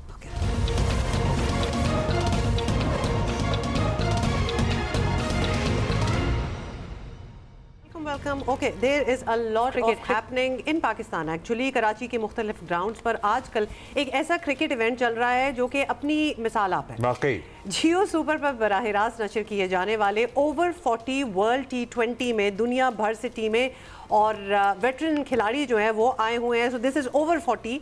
पाकिस्तान तो है ही ऑफ कोर्स, और इसके साथ Australia, south Africa, Hong Kong, Zimbabwe भी हैं और अमेरिका से भी एक टीम आई हुई है। तो वो सबसे ज्यादा हैरान कर अमेरिका का अभी हम वर्ल्ड T20 ICC जो वर्ल्ड कप होना है उसमें तो बता रहे थे किस ग्रुप में होगी, लेकिन अब वेटरन टीम भी अमेरिका की मौजूद है और वो वेरी मच कराची में मौजूद है और अपने आपको लगता है ना मुल्क के लिए क्रिकेट खेल रहे हैं। They should have been playing for a while, veteran team है तो। अच्छा, लेकिन इंटरेस्टिंग बात ये है कि इसमें क्या ज्यादातर क्या सारे लोग अमेरिकी पाकिस्तानी हैं या फिर कुछ और नेशनलिटी के लोग भी शामिल हैं? ये भी हमने पता भी करना है, जो हमारे गेस्ट आ रहे हैं अभी हमारे साथ, कि ये क्रिकेट इतना मेन स्ट्रीम स्पोर्ट अमेरिका में कैसे बनता जा रहा है, व्हाट चेंज्ड ओवर देयर, तो ये बात करते हैं जी। हमें ज्वाइन किया है अमेरिका की टीम के कैप्टन के वेटरन अमेरिकन क्रिकेट टीम के, और डॉक्टर अमानुल्लाह हमारे साथ मौजूद हैं जो कि कोच भी हैं और प्लेयर भी हैं। Welcome to Jio Pakistan, both of you, and welcome to Karachi as well. Doctor Amanul Akbar, सबसे पहले तो आपसे ही पता करते हैं कि वेटरन टीम है, मतलब एक्सपेक्टेशन तो यही है कि वेटरन्स तो वो होंगे जो बहुत अरसे से खेल रहे होंगे। Are you one of those जो बहुत अरसे से क्रिकेट खेल रहे हैं अमेरिका के लिए? सो अस्सलाम वालेकुम एवरीवन। सो तो सुना तो होगा आपने, age is just a number. कल हमारे एक बड़े अच्छे कोलीग हैं, वो उन्होंने एक बड़ा अच्छा इंटरव्यू दिया था, तो वही कह रहे थे कि जब हम फील्ड पे होते हैं तो हमें ऐसा लगता है कि हम अंडर 16 हैं। वी डोंट थिंक कि हम किस एज के ऊपर हैं। और Is that the reason that you are playing this cricket? Absolutely, absolutely. The passion is always there. और I am also from Karachi, graduated from Dow Medical College, और grew up playing the sport which we all love on the streets of Karachi. और alhamdulillah जब and then I moved to US in 2005 and since then, क्योंकि cricket का passion ऐसा है, जिस तरह कहते हैं ड्राइविंग आप कभी नहीं भूलते, तो क्रिकेट भी आप कभी भी नहीं भूलते। तो या सो that's how I started playing cricket in US and so आपने वहाँ पर अमेरिका में क्रिकेट के लिए जगह बना ली। This is incredible. फारूक, हम आपसे भी जानेंगे, अमेरिका में हमें पता है मतलब एक स्पोर्ट लविंग नेशन है ऑस्ट्रेलिया के बाद अमेरिका, मतलब कॉलेज सतह के टूर्नामेंट्स हों, चाहे वो फुटबॉल हो, उनकी बेसबॉल हो, कुछ भी बास्केटबॉल हो, मगर क्रिकेट नहीं थी इस तरह से मकबूल। सो क्रिकेट ने कैसे अपनी राह हमवार की या कैसे अपने लिए रास्ता बनाया अमेरिका में? अस्सलाम वालेकुम everyone, thanks for having us. आपको सबसे पहले तो मैं स्टार्ट करूँ कि आप कह रहे हैं क्रिकेट अमेरिका में नहीं थी। पहला international game between Canada and America in 17th century happened in America. Wow, that's a trivia that we are getting to know from you. And then what about the rest of the centuries in between? उसके बाद क्या हुआ? तो उसके बाद हम अब कोशिश कर रहे हैं कि make sure cricket is one of the top game in America, और you know everyone loves to play that game, we all love that game, और कोशिश यही है कि हम उसको बेहतर लेवल पे लेके जाएं, और hopefully in coming years time we will become a test nation. तो ये गोल है, और hopefully we will get the more young kids to in the arena, वो खेलें और अपनी कंट्री को रिप्रेजेंट करें। Great, that would be, अच्छा डॉक्टर अमान ये ज़रूर बता दें, मतलब Tell us about the makeup of your team, मतलब कि सारे प्लेयर्स जो हैं वो साउथ एशियन डिसेंट के हैं या फिर एक्चुअल अमेरिकन्स भी बीच में हैं? हम ऑब्वियसली समझना चाह रहे हैं कि वहाँ के अपने जो लोग हैं अमेरिका में, are they as passionate as perhaps doctor साहब यू आर? सो जैसे फारूक भाई ने कहा कि हम लोग कोशिश कर रहे हैं कि ये स्कूल लेवल के ऊपर और लोकल लेवल के ऊपर भी क्रिकेट जो है प्रोमोट हो। तो जब तक वो नहीं होती उस वक्त तक जो है हम लोग हैं उस क्रिकेट को आगे कैरी करने के लिए। तो for the time being it's basically South East Asian, India, Pakistan and then from West Indies. So there are like lot of players who are in our masters league. और लेकिन जो यहाँ की अभी जो फ़िलहाल जो टीम है उसमें majority are from Pakistan, but there is one player who is from India and the other one from Afghanistan as well. तो डॉक्टर अमान, आप लोग ये कोशिश तो कर रहे हैं कि स्कूल लेवल पे मतलब नया टैलेंट अब क्रिकेट की तरफ राग़िब हो, उसके लिए आपको सिस्टम से सपोर्ट मिलती है? Are they interested, do they want to play this game? या आप लोग जब मैचेस वगैरह कराते हैं वहाँ पे एक तो फैसिलिटीज़ हैं, ज़ाहिर है क्रिकेट के लिए एक पिच होनी ज़रूरी है, ग्राउंड तो होते ही हैं, so what is the infrastructure like, is it supportive? So for now देखें, जब मैं गया था वहाँ पे यूएस में मूव हुआ था, तो उस वक्त आप सोचें कि क्रिकेट का एक स्ट्रीमिंग का एक मैच जो हम स्ट्रीम करते थे इट वाज $60 पर गेम। अब जो ये हाल है कि अगर आपको कोई भी गेम देखना हो, इवन क्लब लेवल गेम भी अगर आपको देखना है तो वो आपको अवेलेबल है for on regular channels, on TVs, on streaming. I mean for nothing, मतलब इतना आपका कम हो गया है। और जहाँ तक इंफ्रास्ट्रक्चर का ताल्लुक है, मैं न्यू जर्सी के अंदर क्रिकेट खेलता हूँ, तो जब मैंने स्टार्ट किया था वहाँ 5 से 10 ग्राउंड थे, now they are more than 70 grounds. Wow. So yeah, I mean cricket is growing definitely very fast in US, and I mean you will be surprised to see US cricket as a force to reckon with. Right now everyone takes us like underdog है, surprise करेंगे, लेकिन you will see, I mean the way it is growing in US, you will definitely see a superpower in US as a cricket. We have no doubts about that because infrastructure वगैरह का तो वैसे ही कोई मसला नहीं है, और कोई भी स्पोर्ट हो वो बड़ी अच्छी तरह उसको अडॉप्ट भी कर लेते हैं और उसमें अडेप्ट भी कर लेते हैं। ये ज़रूर बताइएगा फारूक, आप कप्तान हैं टीम के, वी अंडरस्टैंड योर पैशन आप दोनों का, बट ग्रास रूट लेवल पे यंगस्टर्स में जैसे स्कूल कॉलेजेस में स्पोर्ट्स की ऑप्शंस होती हैं, has cricket made an inroad over there as well, because it's very similar to baseball. मतलब उस तरह अगर इसको इंट्रोड्यूस किया जाए तो लोगों का इंटरेस्ट भी हो सकता है, लेकिन स्कूल कॉलेज सतह पे पहुँचे हैं कि नहीं? देखें, इट डिपेंड्स कि आप किस सिटी में हैं और कितनी पॉपुलेशन है जो क्रिकेट में इन्वॉल्व है। अगर मैं अभी डैलस में हूँ तो साउथ एशियन डैलस में बहुत ज़्यादा है। तो मेरी जो बच्चों की जो ISD है उसमें क्रिकेट इंट्रोड्यूस कराई है ISD लेवल पे, फिर ISD लेवल से वो स्कूल लेवल पे जाती है। तो 2-3 सिटीज़ ऐसी हैं जहाँ पे ऑलरेडी स्टार्ट हो गया है। हम स्कूल्स में जाते हैं, हम इंट्रोडक्शन देते हैं क्रिकेट के बारे में, और वो स्लोली एक प्रोसेस है, तो स्टेप बाय स्टेप आप उस तरफ जाते हैं। ओवरऑल बहुत सारे बच्चे, बहुत सारी एकेडमीज़ हैं, क्रिकेट को बहुत ज़्यादा प्रमोशन मिल रही है, बहुत हेल्प मिल रही है सिटी गवर्नमेंट की तरफ से, लोकल गवर्नमेंट की तरफ से, स्कूल ISDs की तरफ से। वो भी चाहते हैं कि स्कूल में क्रिकेट ग्रो हो, और यही एक स्मार्ट तरीका है कि आप स्टेप बाय स्टेप जाते हैं। Once you are in school then you can put in colleges and high school. तो वो एक प्रोसेस है, और we are on the right track and we getting lot of help from the local government. Lovely. Doctor Maan, ये जो tournament चल रहा है इसमें आप किससे लगता है आपको कि आपका मुकाबला पड़ा हुआ है या फिर है आपका tough competition, and how is your experience going so far? So experience is just unbelievable. We were a new team. जो हम यहाँ टीम लेकर आए थे, comparatively it was a new team, but then the players came together and they gelled beautifully, and we played like 5 games over here and we won all 5 of them. Lovely. So ये तो बहुत ही आला जा रहा है। Very nice. वो पहले जो था US just the afterthought थी, लेकिन अब जो है टूर्नामेंट की फेवरेट है इंशाल्लाह। So we are looking forward to the semi-finals and finals. जबरदस्त जी, बेस्ट ऑफ लक। और आपको पता है ना कि यूएस की जो वर्ल्ड कप में हमें हराया था एक दफा, वो हमें अब तक याद है। पता नहीं, हम भूल नहीं सकते। Doctor Amanullah, thank you for being here. Mohammad Farooq, thank you so much. Geo super पे ये मैचेस जो हैं दिखाए जा रहे हैं, बड़े ज़बरदस्त हैं, और ऑब्वियसली पाकिस्तान की भी टीम है, हमारे अपने आइकॉन्स भी हैं बीच में। Do watch it, you will like it.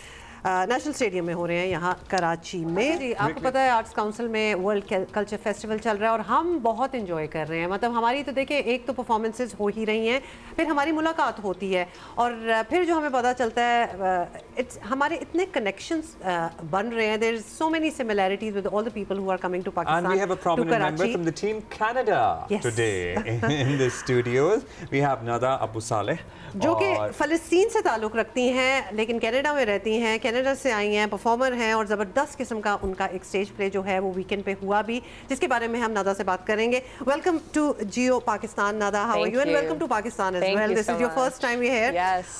What attracted you? What brought you to Pakistan?